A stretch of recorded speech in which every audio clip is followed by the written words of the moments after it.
Bom, pessoal, boa tarde então a todos que estão entrando, que já entraram. Eu vou começar a apresentação então, para a gente não ficar muito fora do horário, né? E em respeito a quem entrou também na hora certa. Então vamos lá. Meu nome é Michele, eu sou nutricionista. Eu nasci aqui em Ribeirão, mas eu fiz a minha faculdade, né, de nutrição na UFMT, no Mato Grosso, em Cuiabá. E atualmente eu faço especialização em doenças crônicas aqui pela USP de Ribeirão Preto. E atendo também pacientes online, né, devido à pandemia. Então, o meu tema é alimentação e meio ambiente, impactos e possibilidades, né? A gente vai falar um pouquinho sobre esse tema que eu particularmente amo. Então, para começar, né, qual que é a relação entre a alimentação e o meio ambiente, né? Quando a gente pensa nos dois. Então, é simples, né? Tudo que a gente come veio de algum lugar. Eu acho esse pensamento maravilhoso, porque seja a carne, né, bovina, de galinha, enfim, que você come, veio do animal, ou então se você come algum vegetal, veio de alguma plantação, pode, se for um produto industrializado, veio, né, de uma produção industrial, pode ter vindo de uma árvore, dependendo, né, do alimento, do rio, né, ou do mar. A água que a gente bebe veio da terra, né, e de alguns e das nascentes. E também se você come os fungos, né, os cogumelos, eles também vieram da terra. Então, a relação é bem clara, né? Para existir alimento precisa existir um meio ambiente favorável, né? E aí, para essa produção atender, né, a demanda, a gente foi colocado para nós, né, que o melhor são os ciclos de produções em larga escala. E o que são, né, esse ciclo, né? O que é esse ciclo? Então são maneiras de produzir, né, onde grandes agricultores ou corporações eles produzem alimentos ou commodities, que eu vou falar mais para frente o que é, exportando então muitos desses alimentos e destinando o restante para mercados do Brasil todo, né? A gente está vendo aí, por exemplo, no caso da carne, a gente exporta a maioria dos produtos melhores que a gente tem e o restante fica, né, para o mercado brasileiro. Esses ciclos de larga escala, né, eles se mantêm através de sistemas insustentáveis do ponto de vista ambiental, então, né, a gente tem um alto consumo de água, um alto consumo de energia de fontes poluidoras, né, então não são de fontes renováveis de energia, e um desmatamento desenfreado, né, para atender aí, entre aspas, essa produção. E com isso também nós temos animais sofrendo, né, maus tratos, confinamento massivo, como vocês podem ver na foto, abate sem pensar na dor do animal, que é uma objetificação dos animais, né, da vida em si. Então a gente começa aí a apresentação para eu quero conduzir a um pensamento, né, uma análise de tudo. Esses ciclos também, né, então os alimentos produzidos, né, em larga escala, eles percorrem um longo caminho até seu destino final. Seja esse destino, né, grandes centros de distribuição, as indústrias que vão processar esses alimentos ou supermercados, gerando então mais poluição, né, seja do meio de transporte ou seja do processamento mesmo desse alimento, mais resíduos, né, embalagens, porque se esse alimento ele é produzido, por exemplo, no Mato Grosso e vai ter que chegar até o estado de São Paulo, a gente vai precisar de muita embalagem para fazer o transporte desse alimento, né? Muitos desperdícios, né? Então a gente sabe aí que a gente nesse transporte, né, a gente perde muito alimento, né, que eles estragam no meio do caminho, ou então a mercadoria se perde, acidentes, né? Enfim, a gente acaba tendo desperdício e isso, né, esse ciclo, né, ele acaba sendo muito custoso. Por quê? Porque o alimento, como eu acabei de falar, né, que é produzido lá no Rio Grande do Sul, que tem que ir lá para o norte, né, ele tem que percorrer todo um caminho, né? Então, o custo desse transporte ele está embutido nesse alimento. E aí a gente se pergunta, né, quem se beneficia ao final desse ciclo de produção em larga escala, né? Grandes empresas e empresários que muitas vezes são estrangeiros, né? Então, muitas indústrias aí são mantidas por empresários estrangeiros, multinacionais produtoras de agrotóxicos e sementes transgênicas, que muitas vezes também não são brasileiras, né? Grandes agricultores, então aqueles donos de fazendas imensas, né? Que se beneficiam dessa exploração aí do solo, e as empresas de maquinário agrícola, né, que foi colocado para nós que sem elas a gente não conseguiria produzir em larga escala, né? E aí eu pergunto, né, como que o pequeno produtor se mantém no campo? Se a gente tem essa massiva industrialização ali, né, mecanização da produção, como que o pequeno agricultor lá ele vai se manter, né? Eu não vou trazer muito da história, mas a gente sabe que teve todo um êxodo rural, né? E ainda continua acontecendo isso, porque não tem, colocaram que para nós que não tem, né, como competir. E também, né, para ajudar, entre aspas, a legislação brasileira beneficia os grandes, né, em detrimento dos pequenos produtores de alimentos limpos, porque a gente sabe que a legislação para se produzir um alimento limpo é super burocrática, né? Então ela acaba sufocando mesmo esse pequeno produtor. E já para os grandes, né, a gente tem liberação aí de agrotóxicos, de transgênicos, né?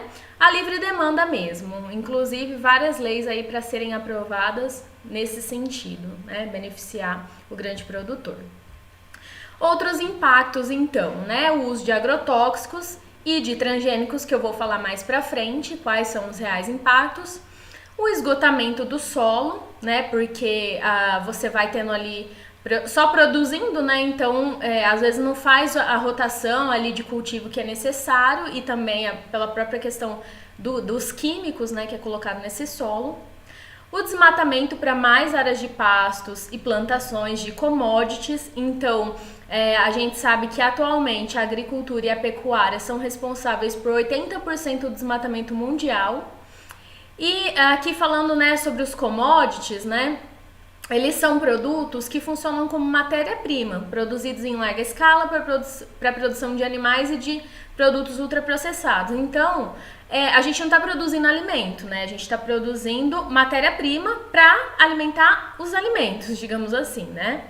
Então, eles não são diferenciados de acordo com quem os produziu ou sua origem, sendo seu preço uniformemente determinado pela oferta e procura internacional. Ou seja, o alimento ele virou um produto de comércio mesmo, né? Ele nem é visto como algo que nos nutre, né?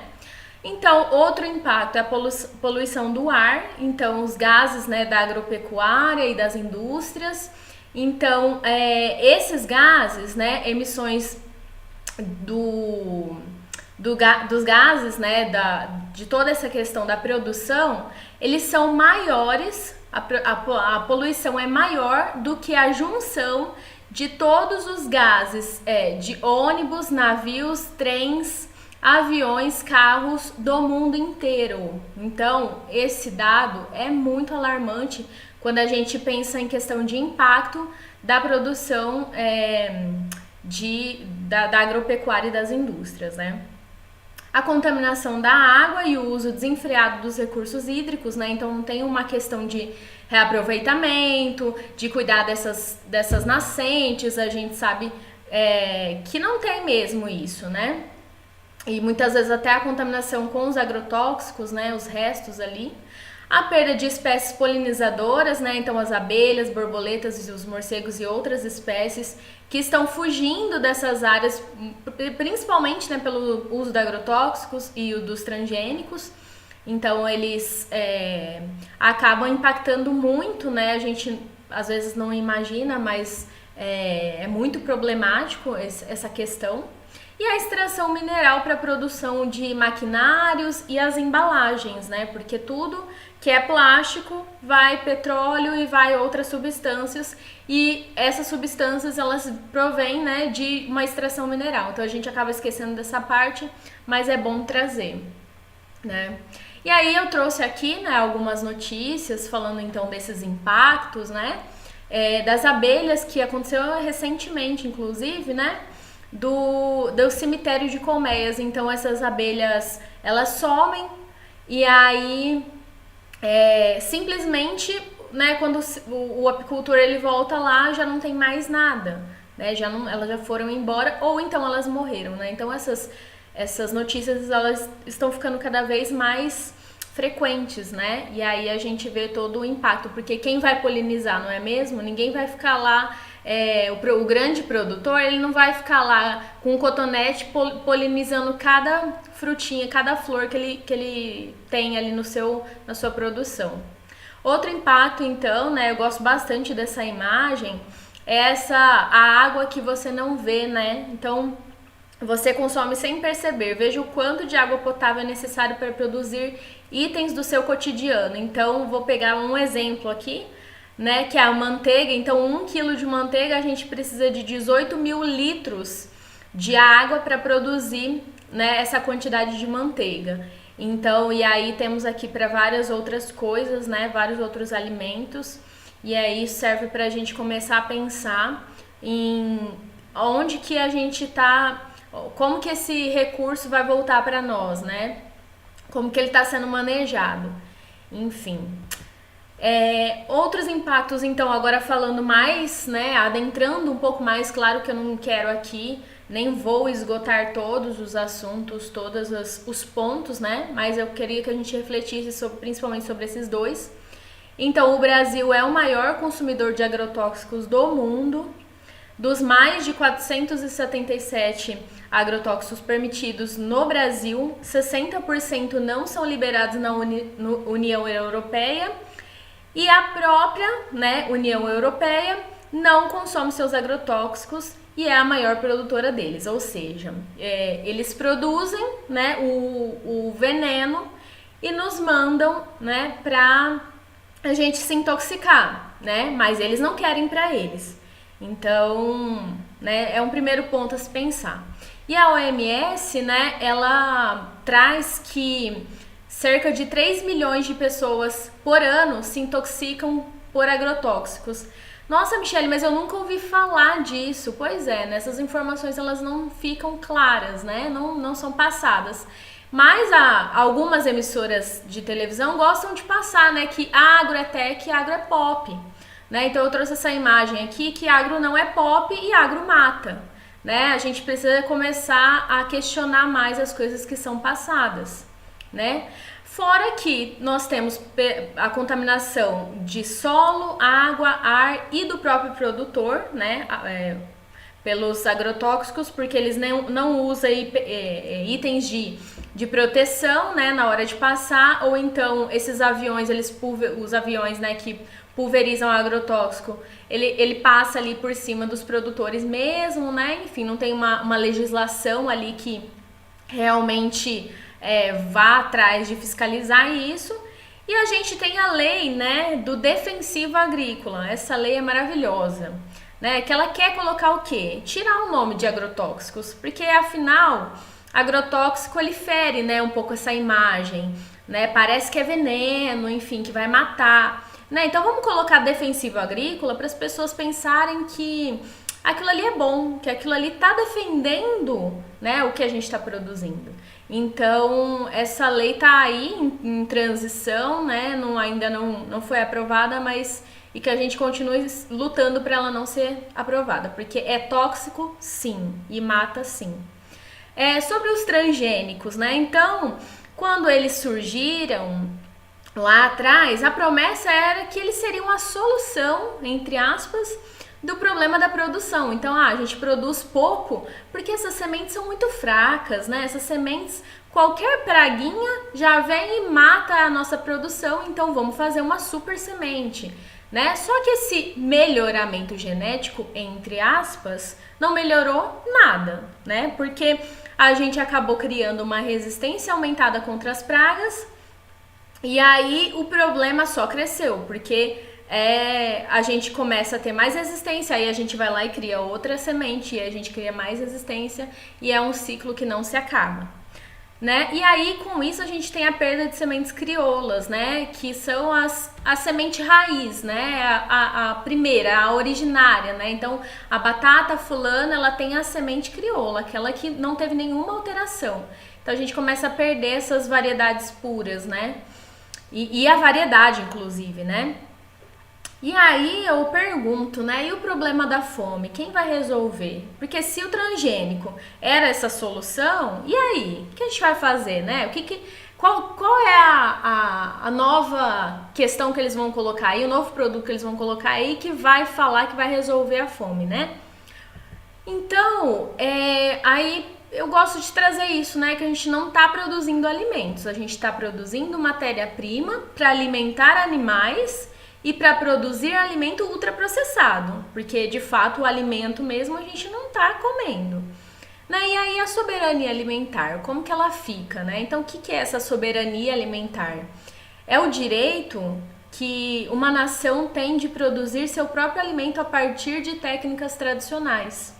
E essa soberania alimentar, é bom a gente ressaltar que ela está garantida no SUS, tá? Inclusive, através, né, da Lei de Segurança Alimentar e Nutricional.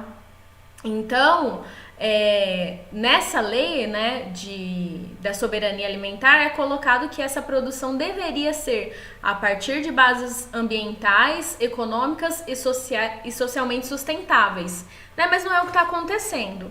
E aí também para a gente falar um pouco sobre esse ciclo produtivo em larga escala, quais são os impactos na saúde, né? Então a gente tem a queda de fertilidade comprovada, né? Então os agrotóxicos, eles acabam enfraquecendo os espermatozoides, ou eles tiram aquele filamento do espermatozoide que impulsiona ele. Então a gente já é provado cientificamente, eu pulei aqui. Enfim, já é comprovado cientificamente essa questão, né, do espermatozoide. A gente também tem malformação congênita, aumento dos casos de câncer, aumento de alergias e intolerâncias alimentares, início da puberdade precocemente, né, porque as nossas carnes, e o leite, enfim, elas estão contaminadas com muitos hormônios, né, então isso acaba interferindo. Temos as intoxicações alimentares, né? E as doenças respiratórias também. Então, tudo isso está nessa referência aqui que eu deixei para a gente saber um pouco dos impactos de todos esses, né, agrotóxicos, todas essas substâncias aí na saúde. E aí, né, a gente começa a trazer então as possibilidades e tal, mas vou fechar aqui, né, os impactos com essa imagem belíssima do dossiê Abrasco de 2015, eu gosto muito desse documento, que ele traz o que é alimento no Brasil hoje, né? Então, ele traz uma série de questionamentos aqui ilustrativos que falam sobre tudo isso que eu falei, mas é uma ilustração muito bacana, né? Que fala sobre a saúde, então, como termômetro do desenvolvimento, né? A gente precisa começar a pensar nisso. Outro impacto, né, que a gente às vezes não vê, mas tá ali, é a questão do consumo de alimentos ultraprocessados e a geração de resíduos, né? Então, o lixo, né, no Brasil, a gente produz cerca de 60 milhões de toneladas por ano de lixo. Só para vocês terem uma ideia do que é 60 milhões de toneladas, né? Eu fiz aqui uma continha. É equivalente a 300 mil baleias azuis, que é a maior espécie de animal que vive na Terra. Então, só para vocês terem uma noção da quantidade de lixo, né? Então, desses 60 milhões, 20% desses detritos são formados por embalagens plásticas e 80% dessas embalagens plásticas foram utilizadas apenas uma vez antes do descarte. olha o impacto disso. Então, quer dizer, eu como um produto, a embalagem está praticamente limpa e ela é descartada, né? A gente precisa começar a repensar a nossa forma de comer, a nossa forma de ir até o mercado, o que a gente vai escolher. A gente precisa pensar nesse impacto do lixo, né? E aí, então eu trago aqui o questionamento, né? O impacto do consumo de alimentos mais naturais. Como funciona esse ciclo, né? Então, como a gente pode mudar tudo isso? Então, eu trouxe aqui as cadeias produtivas sustentáveis, né? Então, a gente tem lá pequenos produtores locais, seja através de sítios, de hortas. A gente tem o respeito à sazonalidade, né? Então, o período que cada vegetal, cada fruta tem de fornecer, né? De florir e de produzir alimento. A gente, nessas cadeias sustentáveis, a gente tem uma distância menor entre a produção e o comércio. A gente tem o fomento de feiras locais, pequenos varejões. E a gente tem, né, alimentos mais frescos, porque ele é produzido ali, né, pertinho, então ele já vai pro varejão, já vai pra feira, então ele tá muito mais fresco. A gente, então, com isso, tem um retorno financeiro e fomento da produção local, né, do pequeno produtor. Nas feiras, né, a gente pode usar sacolas retornáveis, né, então a gente acaba que gasta menos com embalagens, né, porque na feira vai do produtor para a feira já, então não tem muita embalagem. Nas feiras a gente promove maior convívio social, né, entre as pessoas. Quem já foi na feira sabe como é.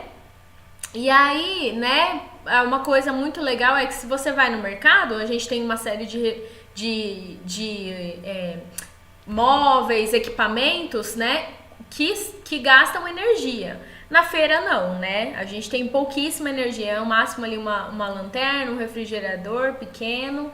Então é uma forma da gente comercializar mais limpo, né, mais sustentável. E aí, quando esse alimento vai para casa, né?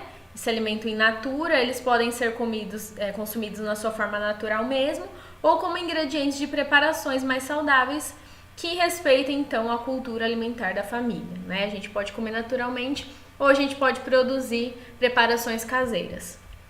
Então, agora eu vou trazer um pouco das possibilidades desses ciclos mais sustentáveis, né? E aí vou falar só alguns, porque é óbvio que tem vários, né? E eu nem sou especialista para falar sobre isso. Então a gente vai dar uma pincelada em alguns. Então, os alimentos orgânicos, né? Então, o que eles são? São alimentos in natura ou então processados que são produzidos por um sistema orgânico de produção agropecuária e industrial.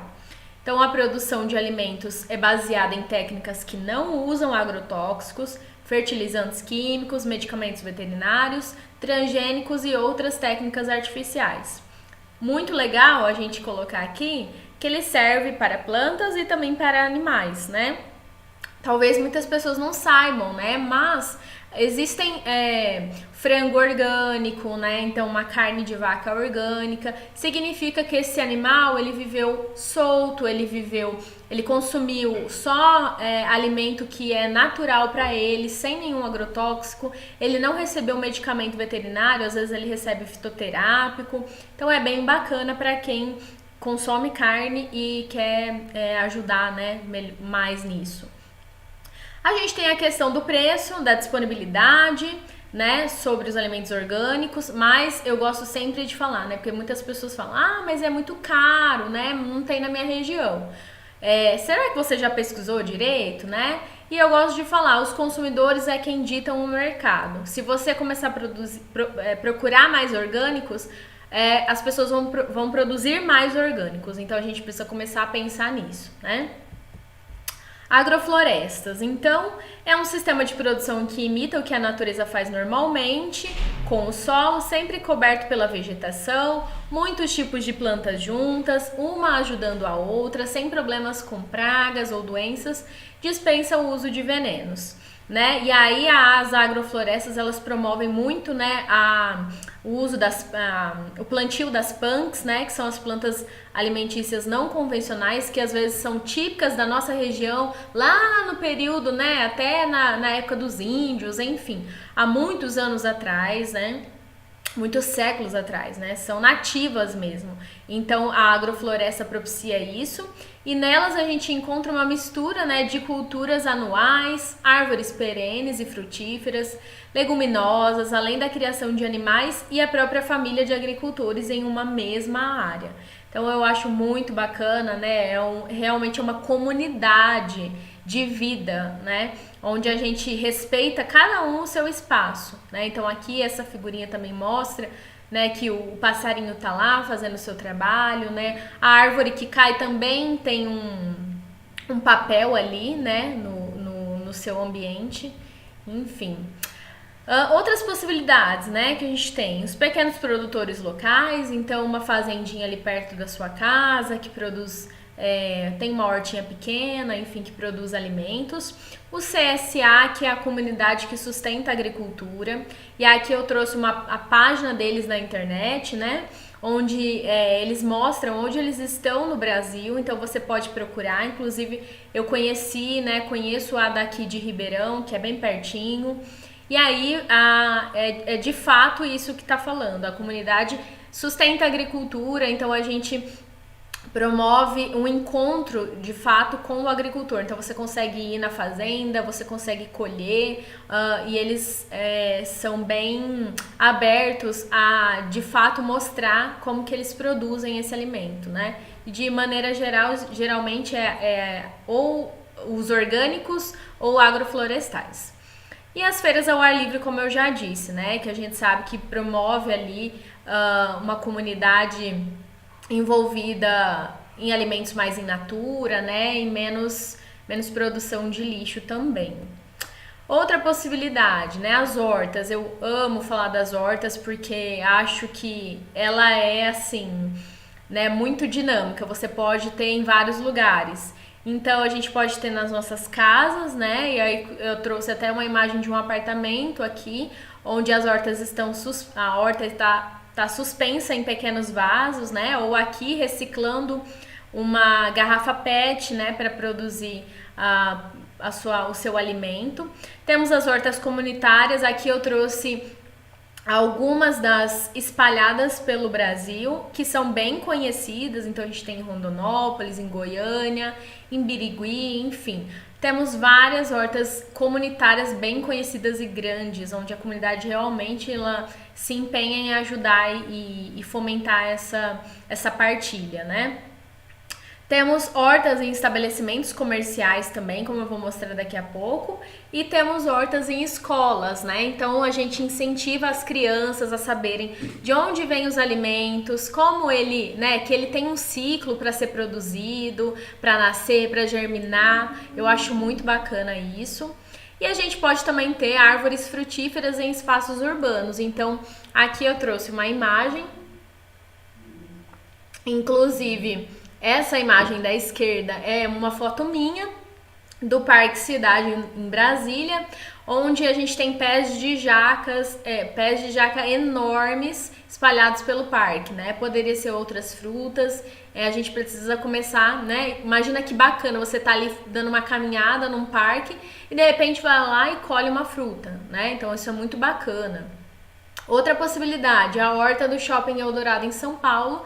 A gente sabe que existem vários já, né, no mundo e no Brasil também, mas essa aqui é a que eu conheço melhor e eu acho bem bacana porque tudo que é gerado de lixo nesse shopping vai para a composteira, lixo orgânico, perdão, né? Vai para a composteira gigante deles e vira adubo para a própria produção do terraço deles. O que é reciclável, eles reciclam de todas as lojas. Quem trabalha no shopping pode colher e consumir esses alimentos, é bem bacana.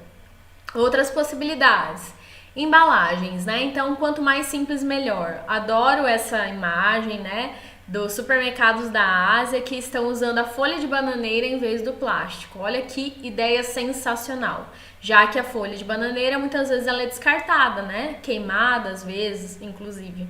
Então, olha que bacana essa alternativa. Então, outra, né, que eu trouxe aqui é essa startup aqui do Brasil que produz embalagens biodegradáveis feitas a partir da mandioca, né? Então, Essa iniciativa é do Centro de Raízes e Amidos Tropicais, né, da Unesp, aqui de Botucatu, né, perto de Ribeirão, inclusive, aqui do estado de São Paulo. Bem bacana, né? São duas maneiras da gente inovar aí nas embalagens, né? A outra possibilidade é a reciclagem, né, gente? Então, não tem lugar perto da minha casa, mas e aí o seu Zé que passa lá todo dia de manhã na frente da sua casa e recolhe o papelão e recolhe algumas embalagens, né? Então vamos começar a pensar, vamos começar a fazer de fato alguma coisa e não colocar a culpa nas outras coisas, né? E dificultar. Às vezes é você que está dificultando e não que aquilo não existe, né?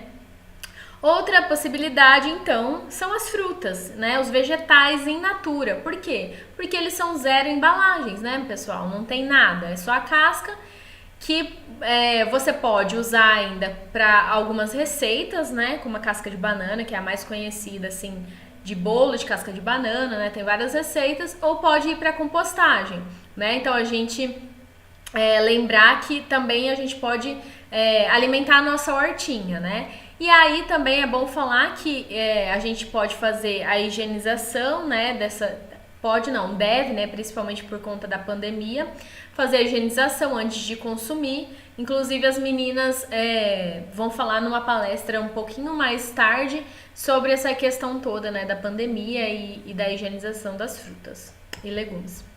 E aí eu trouxe uma imagem, né, bem pra gente pensar qual que é a necessidade, né, disso, qual que é a necessidade da gente embalar fruta por fruta, né, ou cortar uma mamão e reembalar ele.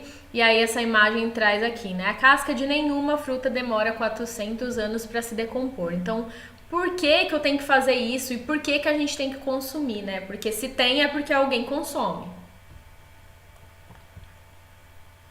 Outras possibilidades, então, que estão surgindo são o vegetarianismo e o veganismo e o plant-based.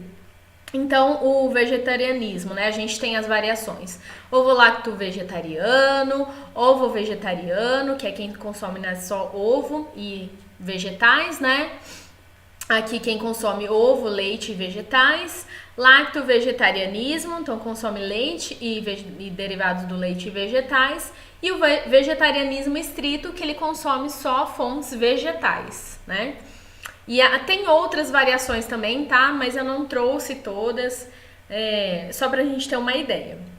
Então, aqui, né, o vegetarianismo, ele ainda é só em relação à alimentação. O veganismo é se abster de qualquer coisa que tenha um ingrediente animal, seja roupa, calçado, decoração, utensílio, maquiagem, produto cosmético, qualquer coisa. É um estilo de vida mesmo, sabe?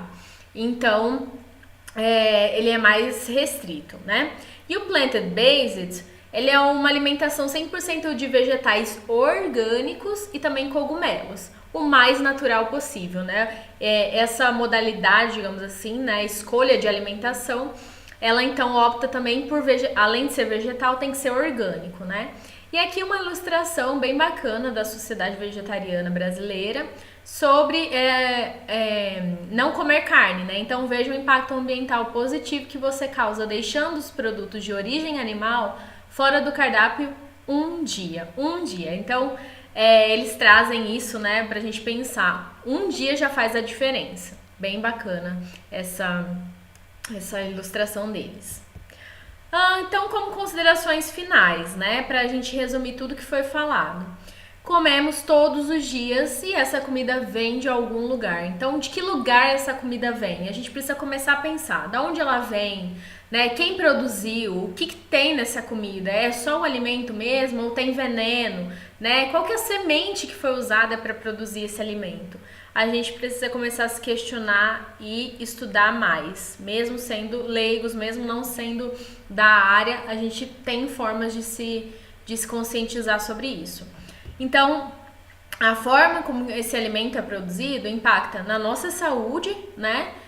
Por todos aqueles motivos que eu falei, inclusive aqueles dados que já existem, impactam na saúde do planeta como um todo, né? Não preciso nem dizer, pelo que a gente viu, e as gerações futuras, né? Então, qual é o planeta que você quer deixar para as próximas gerações, né? Eles vão sofrer com tudo isso, com certeza. E existem diversas formas de mudarmos, né, o quadro atual da produção e consumo de alimentos. Né? Como eu disse ali, eu trouxe só alguns exemplos, mas existem muitos outros. Né? A gente precisa escolher uma que dê para fazer, né? Que se encaixe na nossa rotina. Precisamos repensar as atitudes, né?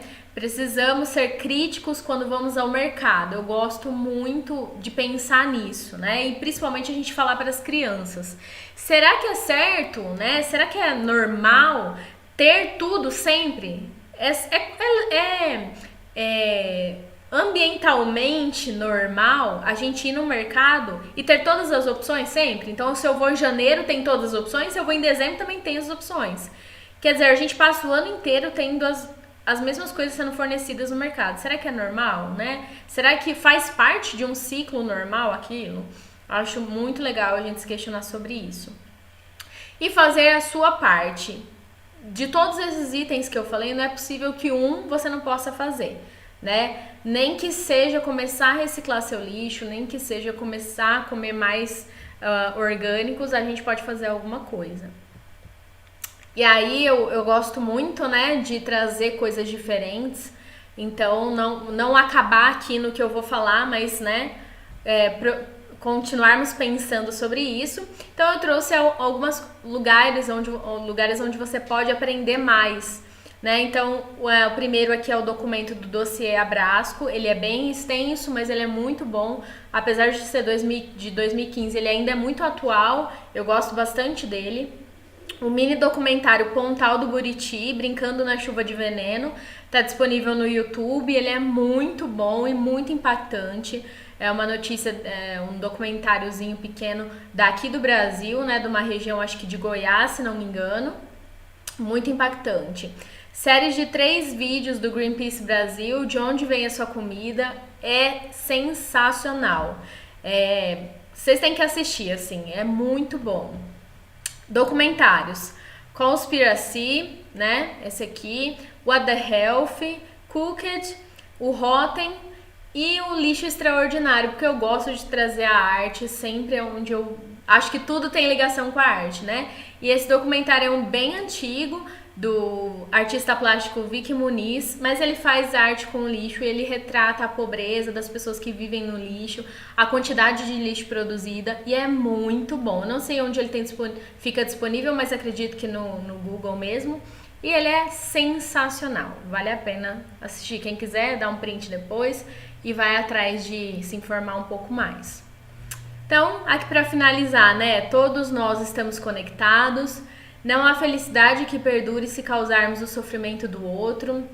Então, se a gente olhar para os olhos do animal, se a gente olhar para uma planta, se a gente olhar para uma árvore, ela pode estar em sofrimento, né? Pelo oxigênio que ela está trabalhando ali, que ela está respirando, né? Seja pela maneira como a gente está tratando o solo, ou o ambiente onde ela vive, ou o próprio animal. Então, a gente precisa eu amo essa imagem, a gente precisa ter consciência disso, né? E as nossas escolhas alimentares dizem muito sobre o que somos e também sobre o respeito que temos pelo outro e pelo planeta, né? A gente come o que a gente é. Então, a gente precisa começar a pensar em o que eu estou agregando para o mundo, né? E para o outro também. As minhas referências, né? Para trabalhar, para trazer esses assuntos para vocês. E o meu muito obrigada a todos que acompanharam. Eu gosto de encerrar com a minha frase favorita, né, que não tem a ver com religião, mas sim com a essência dessa pessoa, né, que é a Madre Teresa de Calcutá, e ela fala, né, que por vezes sentimos que aquilo que fazemos não é senão uma gota de água no mar, mas o mar seria menor se lhe faltasse uma gota. Então, todas as vezes que você pensar que o que você está fazendo, nossa, eu só estou reciclando meu lixo, mas meu vizinho não recicla, eu estou fazendo isso, né? Mas é essa gota que faz parte, né? Que forma o oceano. Então, se cada um for gota, a gente teria um oceano de boas ações, né? Eu gosto de deixar isso. Então, muito obrigada a todos que participaram, todos que estão aqui, né? acompanhar a minha apresentação e eu espero que eu tenha agregado em algumas coisas, né? E possa ter, quem sabe, despertado o olhar para vocês mudarem alguma coisa, porque a alimentação é maravilhosa, né? Mas se ela estiver causando sofrimento de outros, ela tem alguma coisa errada, né? Então eu acho que é isso. Vou ler um pouquinho dos comentários aqui, tem vários. Boa tarde. A indústria do alimento, sim. Tem muita coisa errada, né? Ter uma hortinha em casa, sim, com certeza. Nossa, tem muitos comentários ótimos. Obrigada, gente. Obrigada a todos que mandaram comentários e tal, ter participado. Depois também eu vou responder um a um, tá? Porque meu horário também já tá se esgotando e a gente tem a próxima palestra. Mas muito obrigada a todos que participaram. Obrigada por comentarem e por ter separado um momento do seu sábado, né, para prestigiar o nosso evento, prestigiar essa pequena iniciativa, né? Tá começando devagar, mas a gente vai alcançar novos horizontes. Eu acho que é isso, pessoal. Eu vou encerrando por aqui, que daqui a pouco a Marcele vai começar a palestra dela, tá bom? Obrigada a todos pela participação e até já já. Aqui mesmo a gente vai continuar e a Marcele daqui a pouco entra, tá bom? Obrigada.